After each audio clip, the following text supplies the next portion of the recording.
Does consciousness dictate the universe, or does the universe dictate consciousness? I'm Robert Christopher. Welcome back to Conscious Creator. What if everything that you have been taught about reality has been distorted? What if the question isn't just philosophical, but rather practical?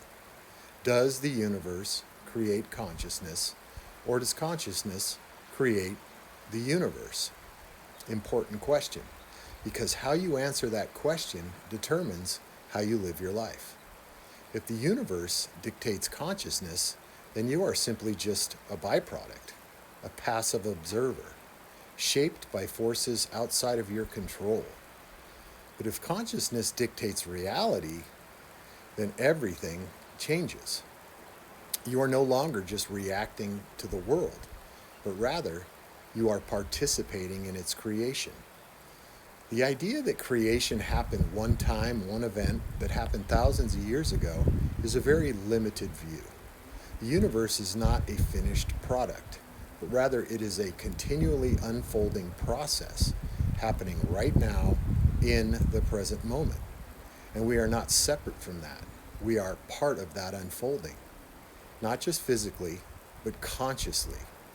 Through our thoughts, our emotions, and our actions, we are constantly shaping the reality that we experience, individually and collectively. So here's the deeper idea. What if we are not just in the universe, but the universe is expressing itself through us? What if what we call God is not something separate, but the totality of consciousness experiencing itself through every single human being? That would mean we are all collectively participating in creation, creating reality, not one time, but continuously. But here's where things become complicated. Because if reality is shaped through consciousness, then whoever influences consciousness influences reality. And that's where power and controlling forces come into play.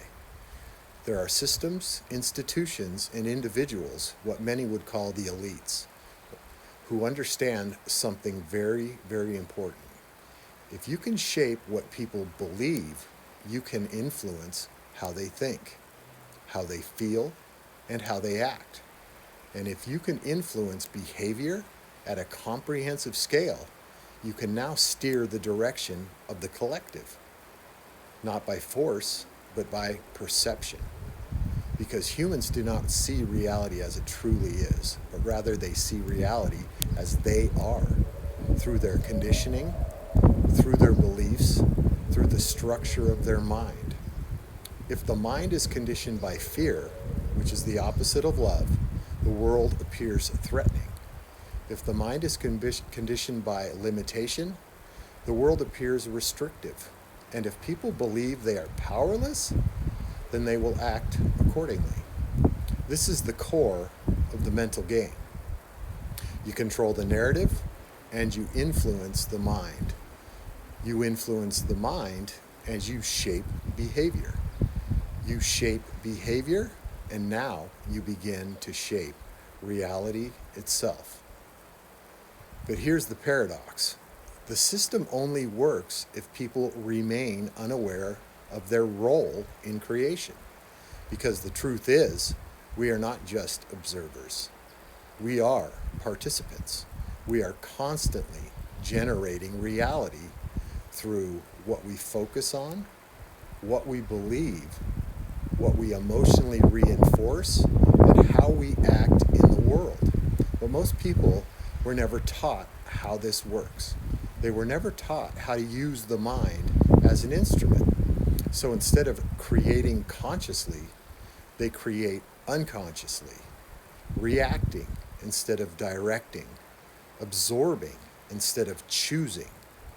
And in doing so, they unknowingly reinforce the very systems that they feel trapped by. Interesting. So the real issue isn't just external control, it's internal unconsciousness. Because a person who does not understand their own mind can be influenced by anyone who really does. Now imagine the opposite.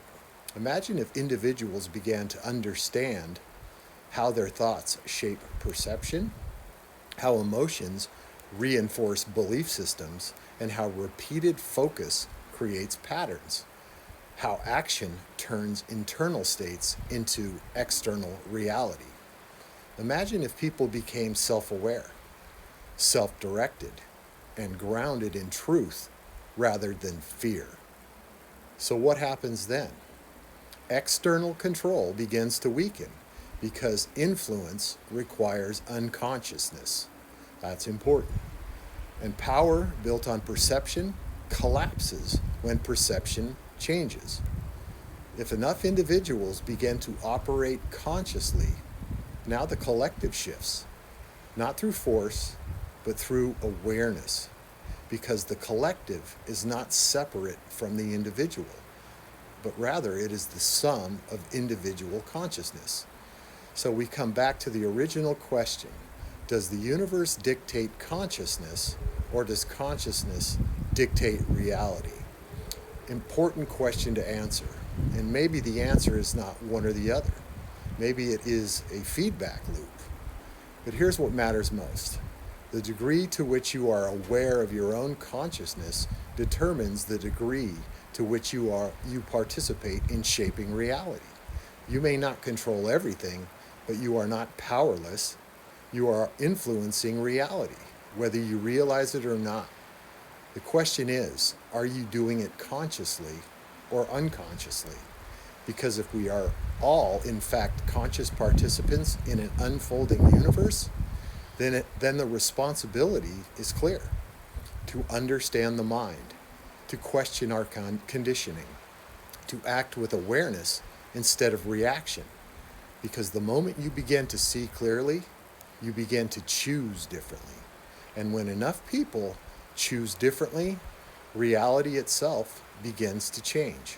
So maybe the real awakening isn't realizing you control everything, but rather it's realizing you've always been participating in creation and deciding to do it with awareness now.